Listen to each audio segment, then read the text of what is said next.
convidá-los a abrirem suas Bíblias lá no livro de Atos, capítulo 1, verso 8. Você que gosta de abrir a Bíblia, vou aguardá-lo, mas o texto já está em tela, para que nós possamos ler esse texto. Eu farei a leitura primeiramente, e depois os irmãos, juntamente comigo. Mas recebereis poder ao descer sobre vós o Espírito Santo, e sereis minhas testemunhas, tanto em Jerusalém, como em toda a Judéia e Samaria, e até os confins da terra. Vamos juntos? Mas recebereis poder ao descer sobre vós o Espírito Santo, e sereis minhas testemunhas, tanto em Jerusalém, como em toda a Judéia e Samaria, e até os confins da terra. Vamos, nesse momento, orar. Eu vou pedir a nossa irmã Márcia para que nos eleve a Deus nessa oração e que você possa estar orando para que Deus abençoe-nos nesse momento, no culto que estamos a lhe prestar. Vamos orar, o microfone vai chegar às suas mãos. Pai, mais uma vez nós queremos te agradecer, porque nós reconhecemos que sem o Senhor nós não somos nada. E até aqui, Senhor, nós adoramos o teu nome, estamos agradecidos por tudo, te pedimos força, te pedimos refrigério, e agora, Senhor, mais uma vez, nós estamos te pedindo que o Senhor fale conosco, que a tua palavra, Senhor, venha falar grandemente aos nossos corações, consertando as nossas veredas, Pai, em nome de Jesus. Porque muitas das vezes, Senhor, nós estamos, Senhor, perdidos pelo caminho.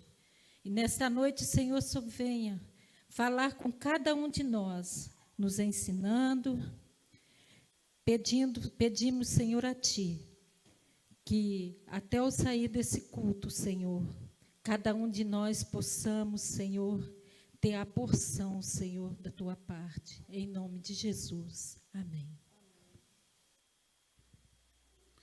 O que é ser testemunha? Você já se perguntou? Quando a palavra de Deus nos ensina a sermos testemunha, como convoca o Senhor Jesus Cristo a sua igreja, no capítulo 1, versículo 8 do livro de Atos: sereis minhas testemunhas, tanto em Jerusalém como Judéia e Samaria, até os confins da terra. O que é ser testemunha? Testemunha é quem presenciou um fato e atesta sua veracidade, conforme os dicionários. Para isso tem que ter conhecimento de causa. Podemos testemunhar um casamento, podemos testemunhar um acordo, podemos testemunhar num processo judicial a favor ou contra alguém. No entanto, ser testemunha de Cristo é completamente diferente. Como testemunhar sobre alguém que não vimos, que não ouvimos a sua voz, não tivemos contato com ele nem nos nossos relacionamentos físicos.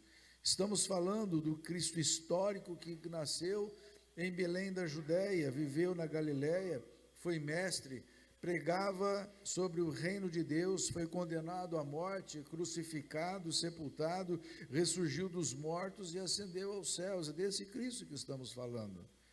A figura de Jesus, a figura histórica de Jesus, deve ser distinguida do Cristo da fé.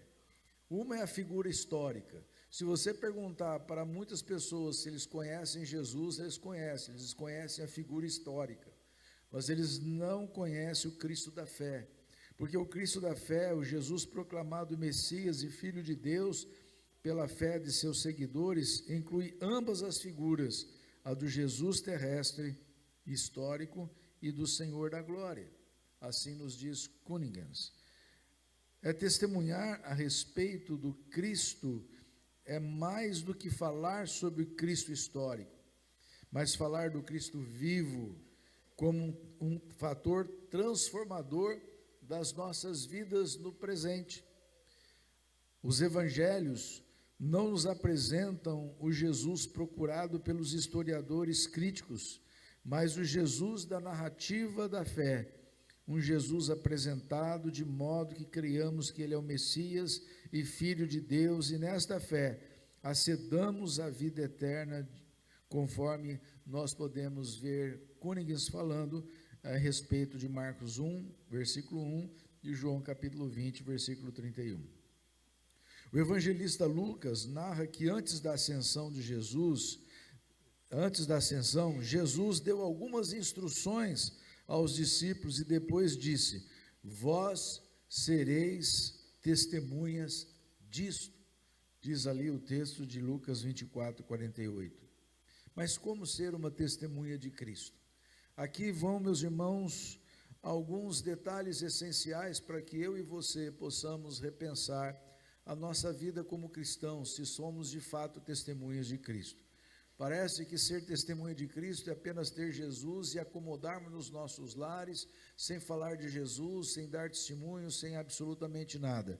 Mas nesse sentido, nós precisamos, como testemunha de Cristo, de alguns requisitos essenciais. E quais são os requisitos essenciais? O primeiro deles é necessitamos passar por uma experiência pessoal com Jesus. Para você ser testemunha de Jesus, você tem que reconhecer que um dia Deus amou-nos de tal maneira que veio a este mundo na pessoa de Cristo Jesus e morreu na cruz do Calvário para que nós pudéssemos receber o presente da vida eterna através da fé, a fé genuína. Isto sim, é simples o Evangelho. O Evangelho fala-nos da graça que não é merecida por nós, mas Deus nos deu esta graça ao descer a este mundo e na cruz do Calvário, então, morrer por nós. Amados, é a experiência de Isaías capítulo 6, versos 1 a 8, eu gostaria que colocasse em tela, Isaías capítulo 6, versos 1 a 8, assim diz a palavra do Senhor, através do profeta Isaías.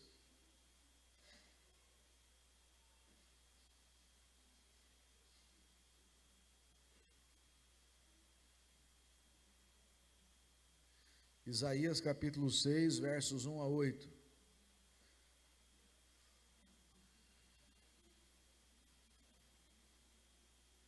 No ano da morte do rei Uzias, eu vi o Senhor assentado sobre um alto e sublime trono, e as abas de suas vestes enchiam o templo. Serafins estavam por cima dele, cada um tinha 6 asas, com 2 cobria o rosto, com 2 cobria os seus pés, e com 2 voava. E clamavam uns para os outros, dizendo: Santo, Santo, Santo é o Senhor dos exércitos, toda a terra está cheia de sua glória. As bases do limoeiro se moveram à voz do que clamava, e a casa se encheu de fumaça. Então disse eu: ai de mim, estou perdido, porque sou homem de lábios impuros, habito no meio de um povo de impuros lábios, e os meus olhos viram o Rei, o Senhor dos exércitos. Então um dos serafins voou para mim, trazendo na mão uma brasa viva, que tirara do altar com uma tenaz. Com a brasa tocou a minha boca e disse: eis que ela tocou os teus lábios, a tua iniquidade foi tirada e perdoado o teu pecado. Depois disso ouvi a voz do Senhor que dizia, vamos repetir juntos? A quem enviarei e a quem há de ir por nós? Disse eu, eis-me aqui, envia-me a mim. Meus irmãos, no verso 5, impactado pela visão, Isaías tem uma experiência real que mudou a sua vida. Um coração contrito, arrependido por uma operação divina. Foi uma experiência transformadora. Há muitos, meus irmãos, que se dizem cristãos, mas continuam com as suas línguas afiadas. A perversidade não se afasta dos seus lábios. A vingança e os maus pensamentos permeiam a sua mente e o seu coração. Seus desejos são impuros. A experiência pessoal com Cristo, ela gera mudanças impactantes, transforma da água para o vinho, mudanças comportamentais são percebidas pelos que o cercam. É isto que afirma Paulo na segunda carta de Coríntios, capítulo 5, versículo 17. Vamos lá.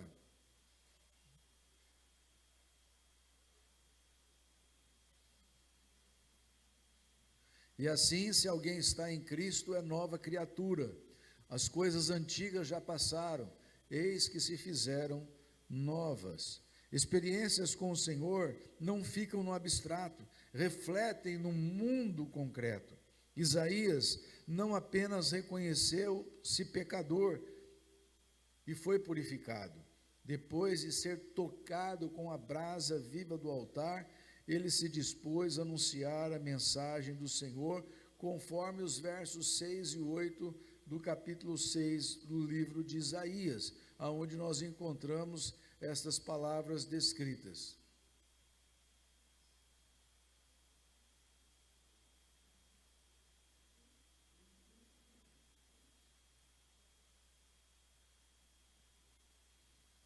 Então um dos serafins voou para mim, trazendo na mão uma brasa viva, que tirara do altar com uma tenaz. Com a brasa tocou a minha boca e disse: eis que ela tocou os teus lábios. A tua iniquidade foi tirada e perdoado o teu pecado. Depois disso ouvi a voz do Senhor que dizia: quem enviarei e quem há de ir por nós? Disse eu: eis-me aqui, envia-me a mim. Não há testemunha sem transformação. Quem é transformado, testemunha. Segunda coisa, meus irmãos, nós precisamos de uma intimidade com Cristo. Lá em João, no Evangelho, capítulo 17, no versículo 21, nós encontramos registradas essas palavras do Senhor e Salvador Jesus Cristo, que diz assim: a fim de que todos sejam um, e como és tu, ó Pai, em mim, e eu em ti, também sejam eles em nós, para que o mundo creia que tu me enviaste. Para que o mundo creia que tu me enviaste, a fim de que todos sejam um, e como tu és, ó Pai, em mim, e eu também nele, e eu em ti, também sejam eles em nós, para que o mundo creia que me enviaste. Isso é intimidade com Deus. A intimidade com Deus, meus irmãos, não permite que nós esmoreçamos diante das mazelas presentes numa sociedade corrupta que a todo momento se opõe ao Evangelho. Assim como Jesus precisou desses momentos especiais de comunhão e intimidade com o Pai para refazer as suas forças, conforme nós encontramos registrado em Marcos capítulo 1, versículo 35, também eu e você precisamos, para percebermos que o Deus a quem servimos, que é soberano sobre tudo e todos, está presente conosco. É exatamente por esta razão que todos os crentes são exortados a serem cheios do Espírito Santo. Quando uma vida é preenchida e controlada por Deus, torna-se vazia de si mesma e revela o poder sobrenatural, do grego dinamis, de onde vem a palavra dinamite. E todos que tiverem contato com esse tremendo poder serão afetados com a intensidade que Deus quer, conforme o autor desconhecido do site A Casa do Senhor. Nós precisamos, em terceiro lugar, meus irmãos, conhecer a palavra de Cristo. João capítulo 5, versículo 39 diz assim: examinais as escrituras, porque julgais ter nelas a vida eterna, e são elas que testificam de mim. Você não pode ser instrutor de trânsito se não conhecer as leis de trânsito. Você não pode ser um professor de matemática, química, física, biologia, português, se você não conhecer as regras de cada uma dessas matérias. A Bíblia é o nosso manual de fé e prática. O nosso testemunho tem que estar fundamentado na palavra de Deus. Quando não afiamos o nosso testemunho pelo crivo da palavra de Deus, podemos falar o que não convém, nos perdermos diante de argumentos sagazes daqueles para quem nós testemunhamos. Por isso que você tem que aprender, ler a Bíblia, meditar na Bíblia, conhecer com profundidade, ler livros que te auxiliem a compreender as Escrituras Sagradas, para que quando chegar alguém que pedir a razão da esperança de Cristo que há em você, você possa responder, ou se alguém vier para debater com você, você possa sair-se bem ao explicar de uma forma clara a palavra de Deus. Jesus asseverou aos saduceus que erravam por não conhecer a palavra de Deus, pois negavam a ressurreição e a existência dos anjos, conforme Mateus 22, versículo 29. Se não conhecermos corretamente as Escrituras, podemos cair no erro de negar alguma doutrina que poderá prejudicar o nosso testemunho. Às vezes, é o que acontece com muitos crentes que não leem a palavra de Deus, não conhecem a palavra de Deus, não se aprofundam na palavra de Deus, não procuram conhecer as doutrinas que são embasadas na palavra de Deus, que a doutrina da justificação, a doutrina da adoção, a doutrina da santificação, a doutrina do arrependimento e fé, que é a regeneração, e outras doutrinas que nós temos na palavra de Deus, e que às vezes a falta de conhecimento dela, meus irmãos, pode nos pegar no contrapé, num debate com alguém. Se nós não conhecermos as Escrituras, podemos cair no erro de outra denominação, de outra pregação que vem até nós, de uma outra doutrina herética que chega aos nossos ouvidos. É justamente, meus irmãos, por isso que há muitos que têm apresentado um evangelho falho, cheio de heresias, levando vidas a viverem uma vida pseudo-cristã. O testemunho implica em diálogo. Através do diálogo, testemunhamos a Cristo para as outras pessoas, não por imposição ou força, mas fazendo uso do nosso raciocínio com argumentos persuasivos. Sob a instrumentalidade do Espírito Santo, responderemos a todos aqueles que pedirem a razão da esperança que há em nós.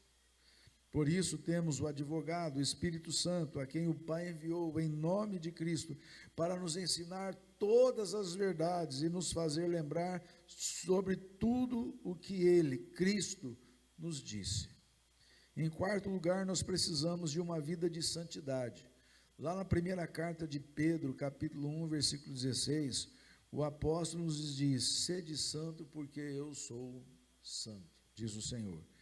Certa vez um pastor declarou: há pessoas que conhecem a Deus por causa de um cristão, mas há pessoas que não conhecem a Deus por causa de um cristão também.